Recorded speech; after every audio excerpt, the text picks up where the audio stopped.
Tumsifu Yesu Kristo. Kanisa linaingia rasmi katika kipindi ambacho kiliturujia ni kitakatifu sana, ambacho kinaanza kwa Dominika ya Matawi.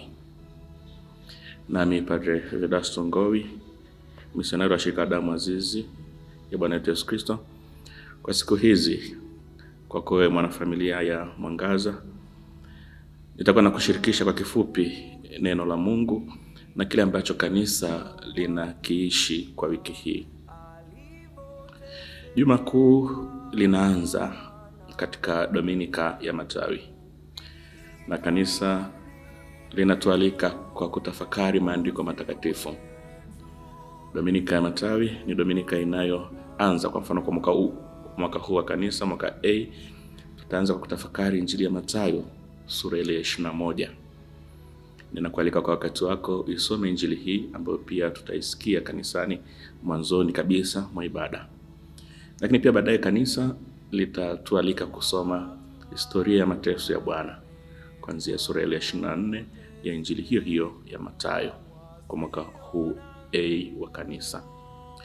Kwa hiyo Bwana anaingia kwa shangwe. Anaingia kwa shangwe Yerusalemu. Wengine wanasema Kristo anaingia akiwa mshindi Yerusalemu. Anaingia akitumia punda, usafiri wa punda. Usafiri wa punda ulitumiwa na mfalme ambaye aliashiria kwamba anaingia kwa amani. Mfalme asiyetaka shari. Mfalme ambaye haingii kupigana. Na kweli ndivyo Kristo alivyo, ni mfalme wa amani. Ni mfalme ambaye tayari ameshashinda kwa sababu hataki kupigana. Anapoingia Yerusalemu, Kristo anaingia katika msimu wa sikukuu. Msimu wa sikukuu ya Kiyahudi ya Pasaka. Kwa hiyo katika msimu huu wapo watu wengi ambao wameingia Yerusalemu kwa ajili ya kusherehekea sikukuu hii. Wengi kutoka Galilaya na maeneo mengine. Na hawa kwa kweli ndio watakaomshangilia kwa shangwe, pamoja na wenyeji kadhaa wa Yerusalemu. Watamshangilia kwa shangwe. Katika wiki hii nzito zaidi kiliturujia katika kanisa, ni mwanzo wa tafakari ya wiki takatifu kama nilivyodokeza mwanzoni. Wiki takatifu sana. Sura hii ya 21 ya Injili ya Mathayo inatuonyesha Kristo ambaye anaingia kama mshindi. Lakini kanisa halituachi kwa muda mrefu kuangalia ushindi huu, kuangalia shangwe hizi, kuangalia huyu anayeshangiliwa kwa matawi, huyu ambaye wanatandika mavazi yao njiani kwa ajili ya heshima kwake, huyu ambaye wanamwimbia hosana kwamba wewe tutawale, wewe ndio tulikuwa tunakusubiri. Kanisa halibaki kwa muda mrefu katika kumtazama huyu mshindi. Halibaki muda mrefu katika kufikiria shangwe hizi. Punde tu tena katika liturujia hiyo hiyo ya Jumapili ya Matawi, kanisa linafanya haraka kutupa tafakari kuhusu mateso. Linafanya haraka kuunganisha yote mawili, shangwe na mateso. Labda haya ni mambo yanayopingana, lakini ndio kweli wenyewe wa fumbo la ukombozi wetu. Kristo mshindi anashangiliwa sana. Lakini kanisa linatukumbusha kwamba punde atateswa na kisha atashinda tena. Na ushindi atakaoshinda siku ya Ijumaa Kuu, siku ya Jumamosi, siku ya kwanza ya juma, ni ushindi unaozidi ushindi wa aina yoyote ile. Ushindi wa Jumapili ya Matawi ni ushindi tu wa kukubalika na wale waliokuwa wanamsubiri, wale waliomshangilia, wale waliomkubali, wale waliosema tunakusubiri wewe, hosana, njoo tutawale. Wewe ni mwana wa Daudi tuliyekusubiri. Lakini kwa kweli kuna kikombe cha kukinywea kabla ya kuthibitisha haya yanayosemwa na hawa wanaomshangilia, hawa ambao wamempa ushindi. Bado kuna njia nyingine nyembamba ngumu ambayo Masia inabidi aipitie kusudi kudhihirisha ushindi wake. Kwa hiyo Kristo anayeshangiliwa, muda huo huo, wiki hii, Kristo huyo huyo atateswa. Ni muda kwangu mimi na wewe kutafakari kama ni mkiri Kristo kama umati ule uliompokea kwa shangwe, au nimpe hukumu ya dhuluma, hukumu ya kumuonea kama ambavyo baadaye Pilato atafanya. Hii ni wiki ya kuimba hosana, ni wiki ya kukiri ukuu wa huyu, ni wiki ya kuamini kwamba yametimia yaliyonenwa na manabii, kwamba mwana wa Daudi, Kristo Bwana ndiye mtawala.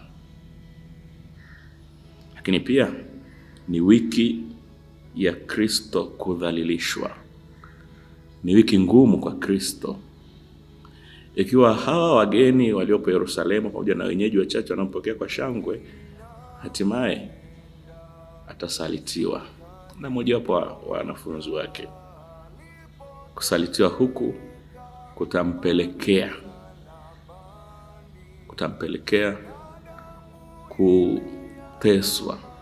kuteswa katika namna ambayo ni dhalili kabisa, kama ambavyo utasikia katika siku ya Ijumaa Kuu. Lakini pia ni wiki ya kuimba haleluya.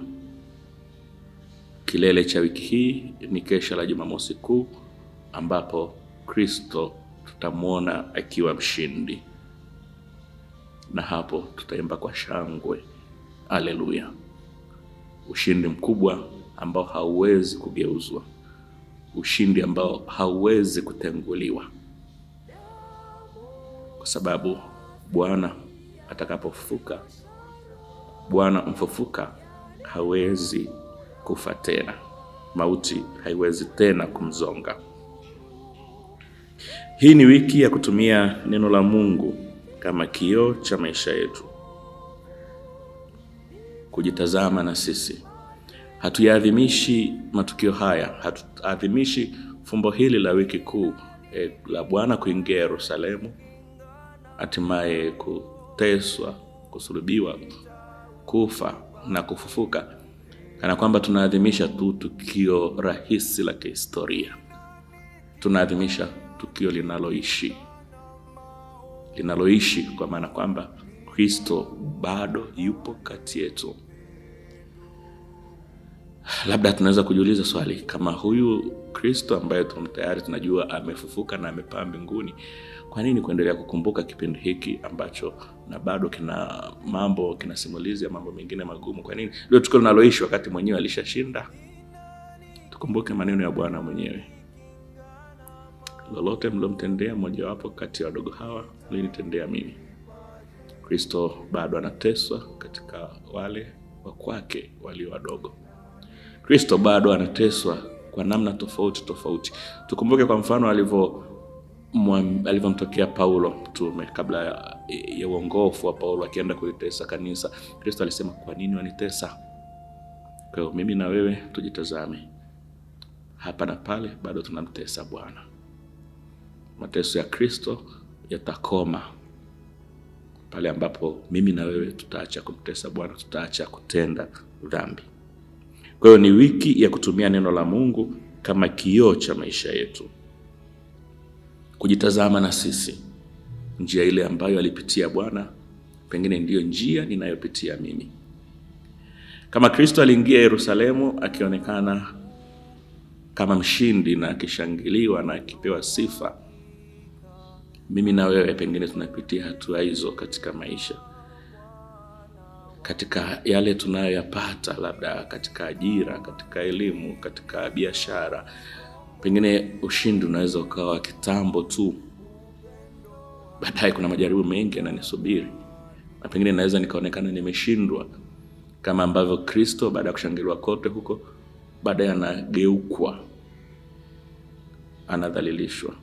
Hosana, neno la kumaanisha kwamba wewe ndiye tuliyekusubiri, wewe njoo tuongoze, neno la matumaini makubwa, baadaye litageuka kwa neno la kukanwa, msulubishe, msulubishe. Lakini kushindwa huku sio mwisho. Kuna ushindi mkubwa unakuja mbele, na atasulubishwa kweli, na atauawa kweli, na atawekwa kaburini kweli, na wataweka jiwe zito katika kaburi lake kweli. Lakini kuna siku ya kuimba haleluya. Jiwe litaondolewa na ataamka mzima. Niyalinganishe maisha yangu na Bwana katika lipi? Kila mmoja katika safari yake ya kiroho anaweza kufanya hivyo, kujilinganisha na Bwana pale ambapo nimekuwa mwaminifu kumfuata na nikapitia hatua hizo. Wiki hii kuu inisaidie kutafakari hayo. Lakini pia ni thubutu kujitazama mimi kama ninayemtesa Bwana. Mara ngapi nimeporomosha mafanikio ya wenzangu ambao tayari waliimbiwa hosana, mimi nikaigeuza hosana ikawa dhalili, ikawa kudhalilishwa, ikawa kutukanwa, nikatunga visa, nikatengeneza mitego, nikawaporomosha watu katika mafanikio yao, kama wakuu wa siasa na wakuu wa dini watakavyofanya, na Pilato atakavyofanya, na Yuda atakavyofanya, na hatimaye kumwangamiza Bwana. Nimefanya hivyo?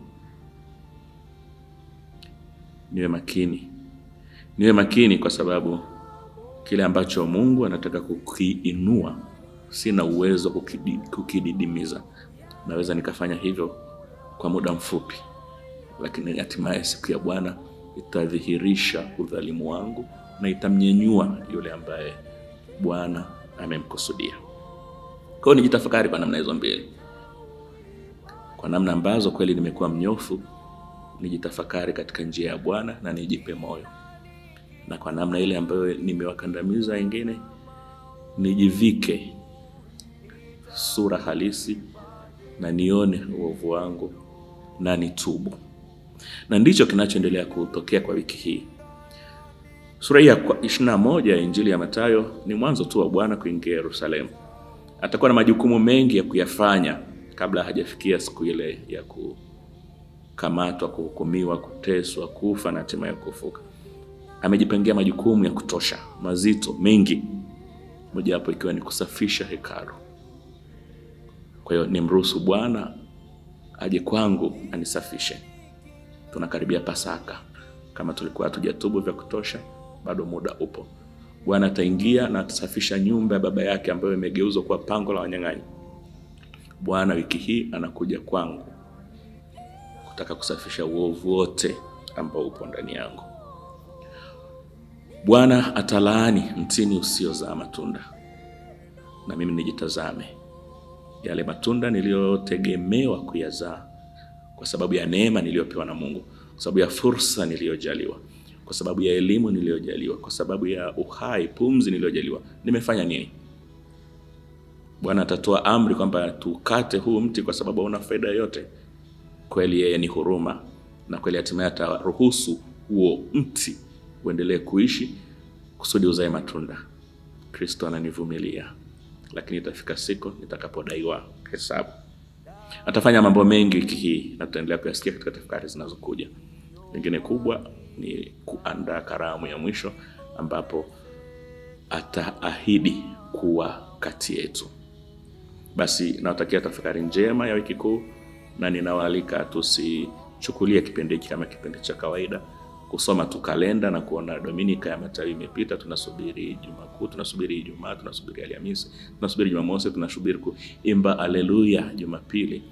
Bali kweli tutembee pamoja na Bwana, na kwa namna hii wiki hii kuu itakuwa na manufaa kwetu. Tumsifu Yesu Kristo.